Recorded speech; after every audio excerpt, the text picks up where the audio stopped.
Hey guys, what's going on? Before I begin today's video, um, just a little warning: the audio might be a little louder. So if you had your volume maxed out for the last few videos, go ahead and turn it back down to normal so you don't hurt your ears. Apologies, those last couple videos I made were a little quiet. I was having trouble balancing the audio so that you could actually hear my voice because my mic's not amazing. It's just not really picking me up very well. But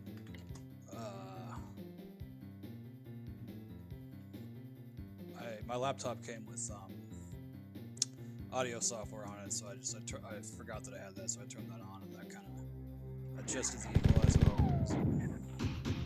I feel like the sound should be better, so apologies if you were having trouble hearing me in the last video. I didn't rape you too hard with this one.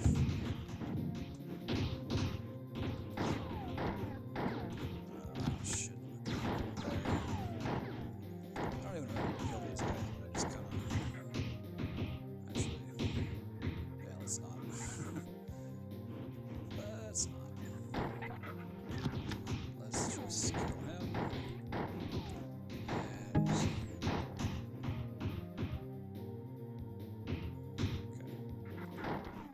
Actually, no, let's yes kill these guys because I want to talk about this hallway.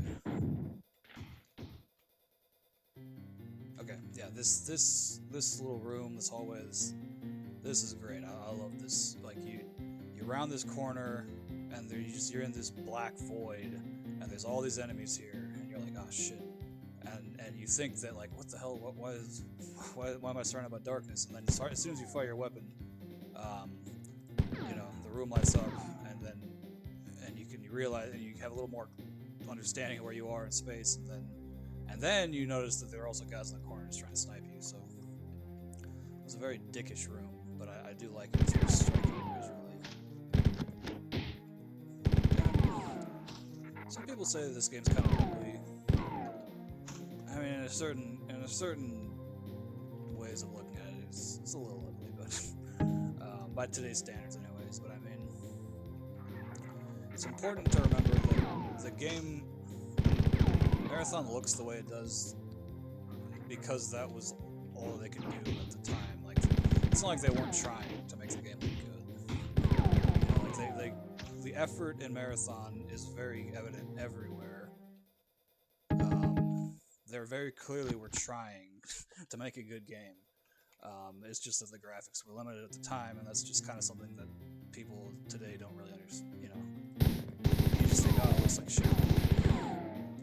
Like a lot of these models, like that's Fit guy, like you could tell if you look at him, it was hand drawn, so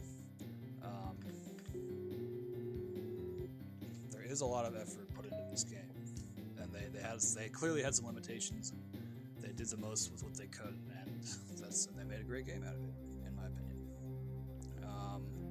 So this is it's the rampancy one. It is a side effect of rampancy that has generally become more aggressive and more difficult to affect by subterfuge. Okay, how long is this one? As I recall, these are pretty long. Okay, let's...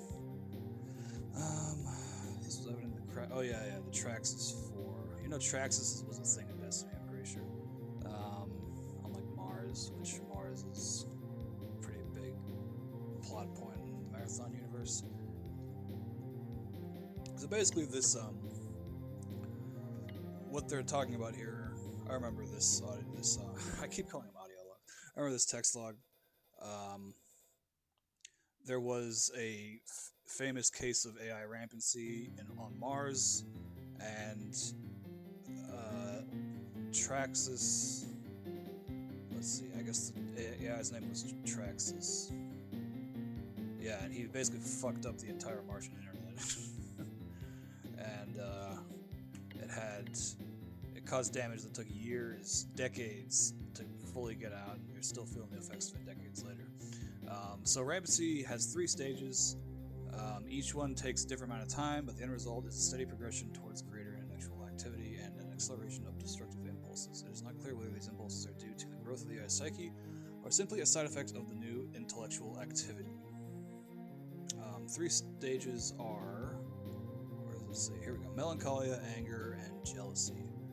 In general, rampancy is accelerated by outside stimuli. This was discovered early in cybertronics. The more a rampant AI is harassed or threatened, the more rapidly it becomes dangerous. Thus, most rampants are dealt with in one mighty attack, in order to deny the AI time to grow or recover. Ah, yes.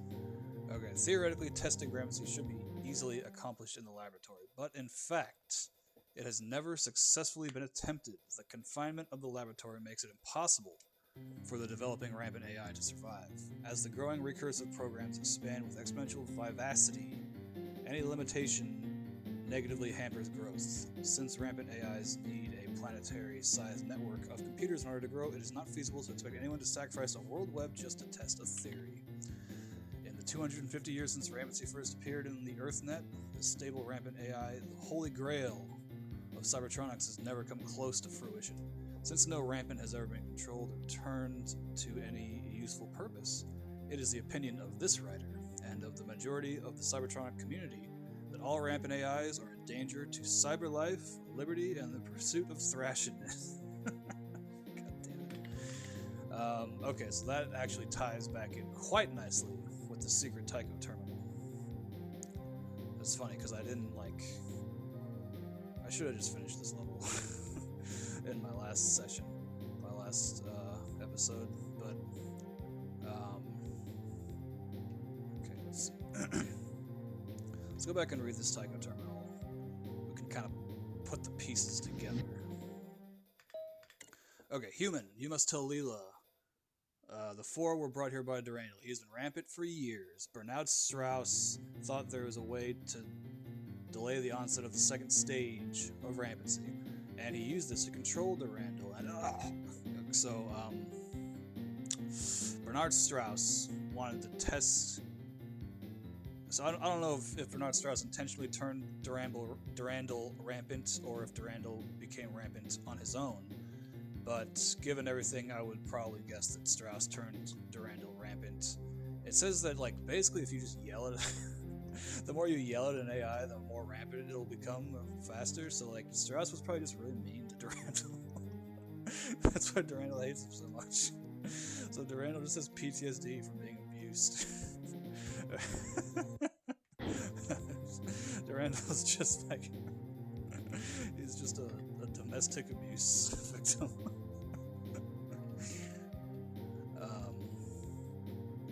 So Strauss experimented on Durandal, held him captive, raped him, whatever, and Durandal eventually became rampant. Strauss kind of then, and then so once Durandal became rampant, here, let's just let them kill each other for a few minutes. Once Durandal became rampant, Strauss then tried to, he wanted to study him and see, what kind of, oh shit, they actually killed all of them. Holy damn. Hope these things don't turn rampant and try to kill me in 10 levels.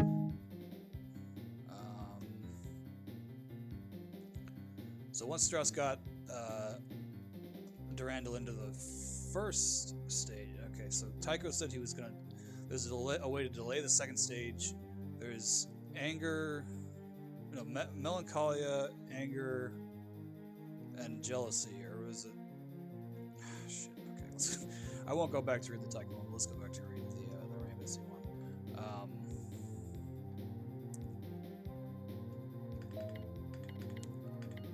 Let's see.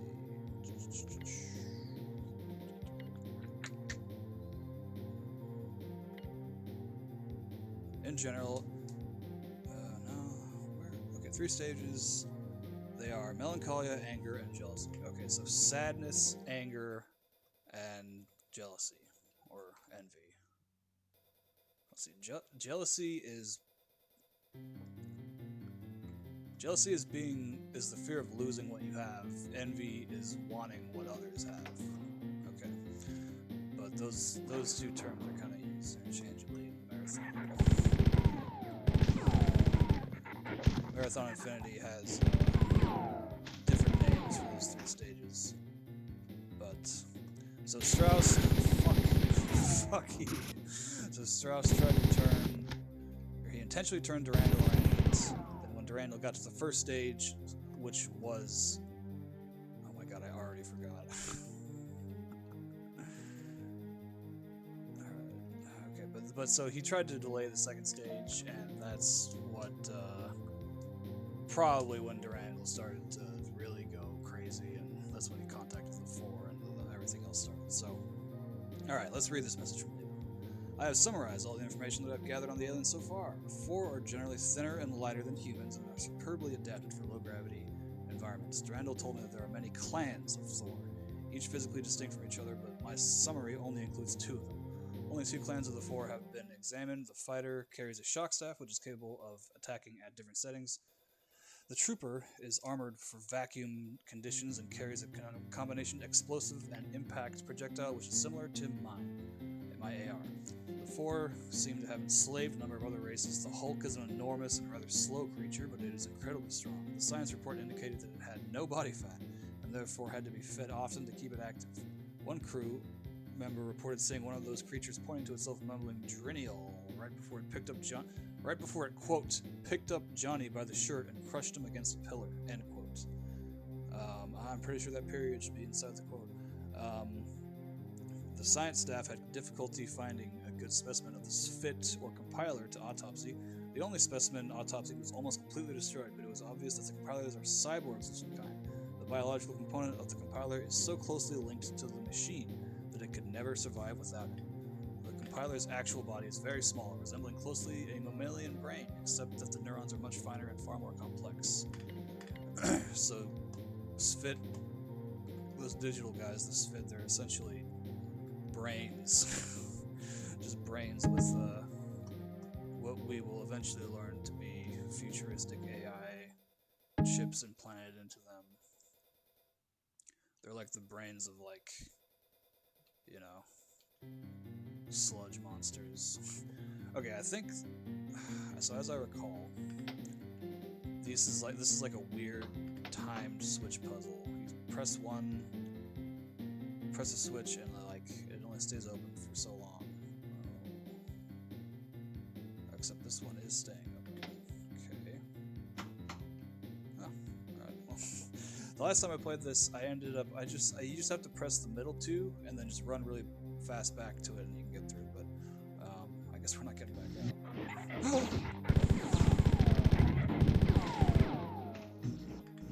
God damn it, dude.